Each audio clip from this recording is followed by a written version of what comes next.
জীবনে কখনো হতাশ হবেন না। জীবনে যাই হয়ে যাক না কেন কখনো হতাশ হবেন না।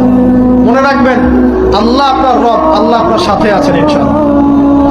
এই সমাজ আপনাকে যেভাবে শেখায়, কিভাবে শেখায়, এই যে স্কুল, কলেজ, ইউনিভার্সিটি, চাকরি, বিয়ে, সন্তান প্রতিপালন আর তার ইন্না লিল্লাহি ওয়া ইন্না ইলাইহি রাজিউন, এই তো শেখায় নাকি?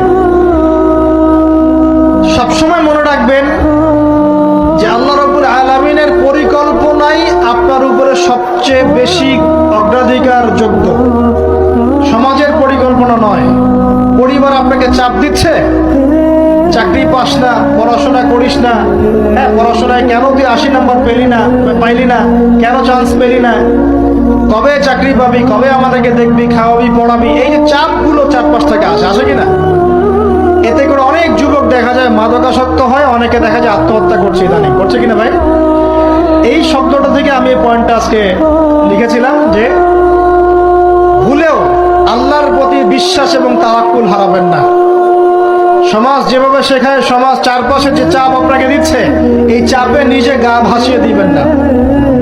আপনি আল্লাহর কাছে দোয়া করবেন, আল্লাহর কাছে পথ চেয়ে নিবেন এবং আল্লাহর প্রতি তাওয়াক্কুল ভরসা করবেন, কখনো আত্মহত্যার পথ বেছে নেবেন।